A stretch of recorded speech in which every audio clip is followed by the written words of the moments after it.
السلام علیکم ورحمۃ اللہ وبرکاتہ۔ جہانگیر مغل اپنے پروگرام بک ریڈنگ کی کتاب مطالعہ سیرت صلی اللہ علیہ وسلم 21ویں صدی میں کی 14ویں قسط کے ساتھ حاضر ہوں۔ پہلا باضابطہ تحریری معاہدہ میثاق مدینہ۔ یہ معاہدہ ہجرت کے بعد اہل مدینہ سے ہوا، جس میں مہاجرین اور انصار کے علاوہ شہر کے تمام یہود و نصارہ اور مشرکین بھی شامل تھے۔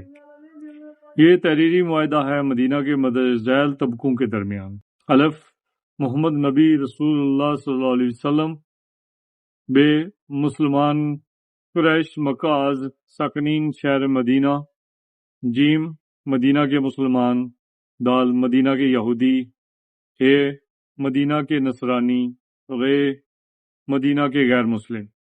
دفعہ اول، متذکرہ الصدر ہر شش گروہ سیاسی طور پر ایک جماعت کی حیثیت رکھتے ہیں۔ دفعہ دوم، ان میں سے ہر ایک گروہ فردن ذیل امور کا ذمہ دار ہے۔ قریش اپنے قبائل کی طرف سے قدیمی طے شدہ اور اسلام کی طرف سے مصدقہ دیت کی ادائیگی میں انصاف و عدل کے ساتھ ذمہ دار ہیں۔ ایک، بنو اوف، دو، بنو حارث از قبیلہ خزرج، تین، بنو سعادہ، چار، بنو جشم، پانچ، بنو نجار، چھ، بنو عمرو بن اوف، سات، بنو نبیت، آٹھ، بنو اوس۔ دفعہ سوم، ایک، کوئی گروہ دیت کی مقررہ حدود میں تخفیف کی راہ پیدا نہ کرے۔ دو، کوئی مسلمان کسی مسلمان کے مظلوم حلیف کے مقابلے میں اپنے حلیف کی ناحق حمایت نہ کرے۔ تین، جو شخص باہم ادائے دیت میں سفارش کی راہ پیدا کرنے کی صحیح کرے، اس شخص کے خلاف دوسرے مسلمانوں کو ورثائے قتیل کی مناسب طرفداری کرنا ہوگی۔ چار، جو مسلمان خود یا اس کا بیٹا جماعت میں فساد اور تفرقہ پیدا کرنے میں سعی ہو، اس کے خلاف تمام مسلمانوں کو یکجا ہو کر یہ فتنہ فروغ کرنا ہوگا۔ پانچ، اگر کسی مسلمان کے ہاتھ سے کافر مارا جائے تو دوسرے مسلمان کا کافر کی حمایت میں مسلمان پر جو تعدی کرنا خلاف معاہدہ ہوگا۔ چھ، اگر کافر مسلمان کے درپے ہو تو کسی مسلمان کو اپنے کافر کی حمایت نہ کرنا ہوگی۔ سات، مسلمانوں کا ہر فرد یکساں طور پر خدا کی پناہ میں ہے اور تمام مسلمان ایک دوسرے کے دوست دار ہیں۔ دفعہ چار، ایک، مسلمان کے لیے کسی یہودی کے ایسے معاملہ میں مدد کرنے پر کوئی حرج نہیں جس سے وہ یہودی مسلمان کے انصاف پر اطمینان حاصل کر سکے۔ دو، مسلمان کی لڑائی میں شہید ہونے کے بعد ایک دوسرے مسلمان پر اس کی ذمہ داری عائد نہ کی جائے۔ تین، تمام مومنین اسلام کے احسن اور اقوام طریق پر ثابت قدم رہیں گے۔ چار، کوئی مسلمان کسی مشرک کو مسلمان کے خلاف پناہ نہ دے گا، نہ کسی ایسے مال کا ضامن ہوگا جو مشرک نے ناجائز طور پر مسلمان کے مال سے حاصل کیا ہو، اور نہ کوئی مسلمان مشرک کی حمایت میں مسلمان کے درپے ہوگا۔ پانچ، مومن کے قتل نہ حق پر اگر ورثاء قتیل رضامندی سے دیت لینے پر مائل نہ ہوں تو قاتل کو جلاد کے حوالے کیا جائے گا۔ چھ، جو مسلمان اس معاہدے میں شامل ہیں اگر وہ دل سے خدا تعالیٰ اور روز محشر پر ایمان لا چکے ہیں تو اسے کسی مفسد کی حمایت نہ کرنا ہوگا۔ مفسد کو پناہ دینا بھی اس کی حمایت میں شامل ہے۔ ایسے بے انصاف مسلمان پر دنیا اور آخرت دونوں میں خدا کی لعنت اور عذاب ہے، جس عذاب کے بدلے میں اس سے کوئی معاوضہ قبول نہ کیا جائے گا۔ ذیلی دفعہ نمبر 7 بلا استثناء تمام مسلمانوں پر لاگو ہوگا۔ 7، مسلمان اپنے باہمی تنازعات میں خدا اور محمد صلی اللہ علیہ وسلم کی طرف رجوع کرنے کے پابند ہوں گے۔ دفعہ ششم، یہود شرکائے معاہدہ کے لیے: ایک، مسلمانوں کی جنگوں میں ان کی مالی اعانت کرنا ہر یہودی پر واجب ہوگا۔ دو، قبیلہ بنو اوف کے تمام یہود کو مسلمانوں کے ساتھ ایک فریق کی حیثیت سے مل کر رہنا ہوگا۔ مسلمان اور یہودی دونوں اپنے اپنے مذہب کے پابند رہیں گے۔ تین، یہ ذمہ داری بنو اوف کے غلاموں پر بھی ان کے آقاؤں کی مانند عائد ہوگی اور عدم پابندی کی صورت میں ان کے آقا ان کی طرف سے جواب دہ ہوں گے۔ سرکشی کی صورت میں بنو اوف کے مرد بلکہ ان کے بال بچوں پر بھی مواخذہ کیا جا سکتا ہے۔ 4، اس دفعہ میں مدینہ کے ذیل یہود بھی شامل ہیں۔ بنو نجار، بنو حارث، بنو سعادہ، بنو جسم، بنو سالبہ اور ان کے حلیف جنفا جو بنو سلبہ کی شاخ ہے، بنو شتبیہ۔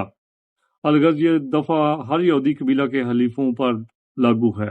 5، ان میں سے کوئی فرد یا شاخ یا قبیلہ اس دفعہ سے محمد رسول اللہ صلی اللہ علیہ وسلم کی اجازت کے بغیر مستثنیٰ قرار نہیں پا سکتا۔ 6، نہ ان میں سے کوئی فرد یا جماعت کسی کو مجروح کرنے پر مواخذہ سے برالذمہ قرار دیا جا سکتا ہے۔ 7، ان میں جو فرد یا جماعت قتل ناحق کا ارتکاب کرے اس کا وبال اس کی ذات اور اہل و عیال سب پر آ سکتا ہے۔ 8، ان یہود میں سے کسی پر ناحق ایسی تہمت فائز کا ناصر اور حامی خدا ہے۔ 9، مسلمان اور یہود دونوں اپنے مصارف زندگی کے خود کفیل ہوں گے۔ 10، دونوں میں سے جو فرد اس قرارداد سے منعرف ہوگا وہ دوسرا فریق اس باغی پر قابو حاصل کرنے میں پہلے فریق کا معاون ہوگا۔ 11، یہود اور مسلمان دونوں ایک دوسرے گروہ اور فرد کے ساتھ صلح اور نصیحت پر عامل رہیں گے اور صلح اور نصیحت میں کسی قسم کی رخنہ اندازی درمیان میں نہ آنے دیں گے۔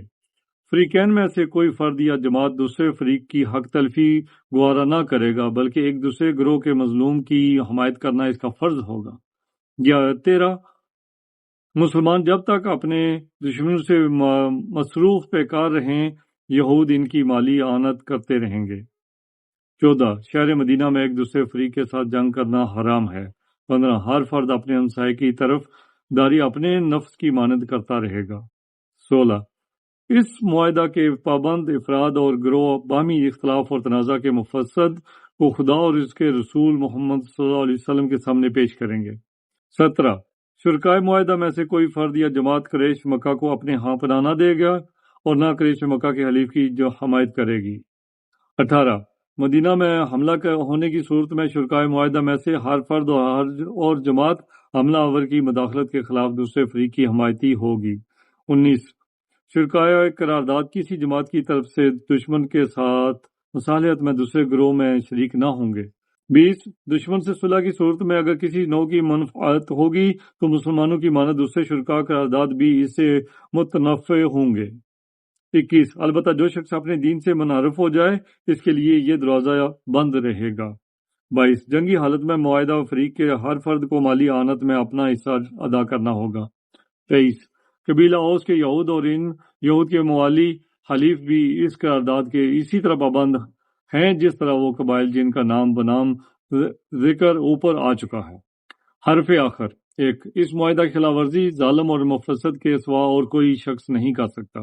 2، جو شخص مدینہ میں خلوص اور امن کے ساتھ سکونت رکھے اور وہ شخص جو مدینہ سے خلوص اور امن کے ساتھ کسی اور جگہ نقل مکانی کرنا چاہے ان دونوں پر کوئی معاوضہ نہیں لیکن فساد و شرارت کرنے کے لیے قیام مدینہ اور یہاں سے ترک اقامت دونوں پر گرفت۔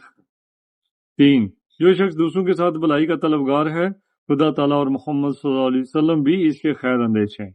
میثاق نبوی صلی اللہ علیہ وسلم کا ارتقاء۔ میثاق نبوی صلی اللہ علیہ وسلم کا ارتقاء 8ویں صدی عیسوی میں میثاق برہمنہ بعد کی صورت میں سامنے آتا ہے اور پھر عصر حاضر میں تمام اقوام عالم کا متفقہ اعلان حقوق انسانی کا عالمی منشور ہے۔ اکٹھے درج کرنے کا مقصد آپ کو بھی غور و فکر میں شامل کرنا ہے۔ میثاق برہمنہ بعد 713 عیسوی۔ فتح سندھ محمد بن قاسم نے برہمنہ آباد کی فتح کے بعد سندھ کے غیر مسلموں سے جو تصفیہ کیا وہ ایک تاریخی حیثیت رکھتا ہے۔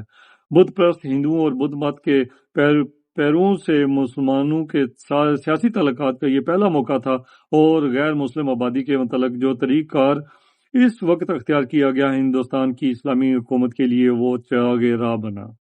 محمد بن قاسم نے بدھ پرست آبادی کو اہل کتاب کے برابر بلکہ ان سے کسی قدر بڑھ کر حقوق دیے۔ ان انتظامات کی تفصیل ایک نہایت قدیم قریب محاصرانہ عربی تاریخ میں درج ہے۔ یہ اصل کتاب تو کھو گئی ہے لیکن شمالی ہندوستان میں اسلامی حکومت کے آغاز کے زمانے میں اس کا فارسی ترجمہ ناصر الدین قباچہ والی سندھ و ملتان کے لیے کیا گیا جو فتح نامہ سندھ یا چچ نامہ کے نام سے مشہور ہے۔ اس کے کچھ اقتباسات کا اردو ترجمہ ذیل میں کیا جاتا ہے۔ بعض روایت کرتے ہیں کہ جب قیدیوں میں داہر کے خاندان والوں کا پتہ نہ چل سکا تو محمد بن قاسم کے آدمیوں نے شہر کے رئیسوں سے ان کے متعلق دریافت کیا۔ کوئی بھی ان کا پتہ نہ بتا سکا۔ آخر دوسرے دن کوئی 1000 کے قریب برہمن داڑیاں منڈوائے محمد بن قاسم کے حضور میں پہنچے۔ محمد بن قاسم نے ان کے بارے میں استفسار کیا کہ یہ لوگ کس فوج سے متعلق ہیں اور انہیں یہ حیت قضائی کیوں اختیار کر رکھی ہے۔ وہ برہمن خود ہی جواب میں بولے، اے مہربان امیر، ہمارا بادشاہ برہمن تھا۔ جب اس کے جنگ میں مارے جانے کے سبب یہ سلطنت اس کے ہاتھ سے جاتی رہی تو کچھ برہمنوں نے تو اس کی وفاداری میں خود کو ہلاک کر دیا اور باقی ماندہ نے اس کے ماتم میں زرد لباس پہن کر داڑیوں اور سروں کو منڈوا لیا۔ اب جب خدائے بزرگ و برتر نے یہ ملک حضور کے قبضے میں دے دیا ہے تو ہم حضور ایسے منصف امیر کی خدمت میں حاضر ہوئے ہیں تاکہ ہمیں معلوم ہو سکے کہ ہم باقی ماندگان کے متعلق حضور کا کیا فرمان ہے۔ محمد بن قاسم نے کچھ دیر تعامل کیا اور پھر بولا، مجھے اپنے سر اور جان کی قسم، یہ لوگ بڑے وفادار ہیں، ہم انہیں امان بخشتے ہیں، لیکن اس شرط پر کہ یہ جہاں کہیں بھی داہر کے رشتہ داروں کو دیکھ پائیں انہیں پکڑ کر ہمارے پاس لے آئیں۔ آج کے لیے اتنا ہی، اگلی قسط کے ساتھ دوبارہ حاضر ہوں گے۔ جس نے میرا ابھی تک چینل سبسکرائب نہیں کیا وہ سبسکرائب کر دے اور بیل آئیکن بھی دبا دے تاکہ آپ کو بلا تاخیر میری ویڈیوز ملتی رہیں۔ مع السلام۔